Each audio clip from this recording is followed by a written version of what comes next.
भाई तुमने देखा होगा गांव में जो प्रधान बनता है एक पंचवर्षीय के लिए यानी 5 साल के लिए। जब वो प्रधान बनता है उसकी स्थिति कुछ खास नहीं रहती है।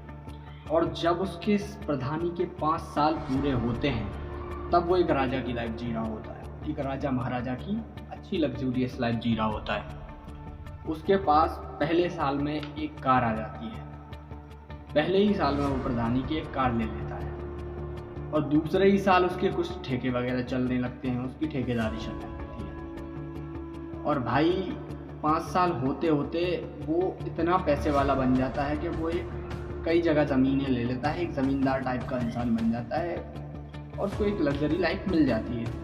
और जबकि जब वो प्रधान नहीं बना रहता है उसके पास में कच्चा घर ईंटों का मकान रहता है, उसके पास सीमेंटेड मकान नहीं होता है। और भाई उसके घर में कुछ नहीं रहता है और 5 साल में गांव का तो कोई विकास नहीं होता, पर उस व्यक्ति का जो प्रधान पद पर है उसका भरपूर विकास हो जाता है, उसके परिवार का भरपूर विकास हो जाता है। गांव की सड़कों के बारे में बात करो तो सड़कों पर कोई विकास नहीं होता।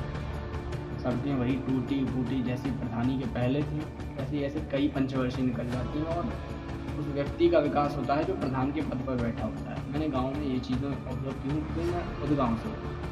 भाई मुझे सोच के शर्म आती है ऐसे लोगों पे जो पढ़े लिखे होकर उसके खिलाफ आवाज़ उठा सकते हैं और वो उठा नहीं रहे हैं। कभी उनने खड़े होकर ये सवाल नहीं किया प्रधान से कि ये जो योजनाएं आ रही हैं इनका पैसा जा कहाँ रहा है। तुम्हारी तो खूब तरक्की हो रही है, हमारे गाँव में क्यों कोई विकास क्यों नहीं दिखाई दे रहा है। कभी आवाज़ उठाई है? और भ्रष्टाचार के खिलाफ ये सरकार सही नहीं कर रही है, वो सरकार इसके खिलाफ तो भाई बहुत बोलते हो।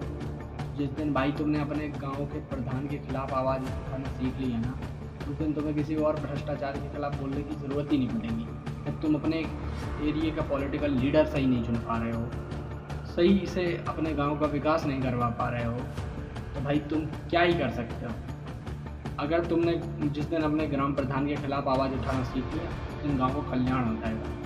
तुम्हें किसी से कुछ कहने में भाई देश अपने आप सुधर जाएगा, तुम्हारा गांव सुधरेगा, बाकी आसपास के गांव सुधरेंगे, पूरा देश सुधर जाएगा। क्योंकि 70% भारत देश में यार गाँव ही सबसे ज़्यादा है और खेती पर निर्भर है पूरी अर्थव्यवस्था। भाई जब गांव का विकास होगा तो किसानों का विकास होगा, किसानों का विकास होगा तो देश का विकास होना शुरू हो जाएगा, भाई अपने आप डेवलप हो जाएंगे। बाकी आप लोगों की इच्छा। अब तो भाई आवाज़ उठाओ।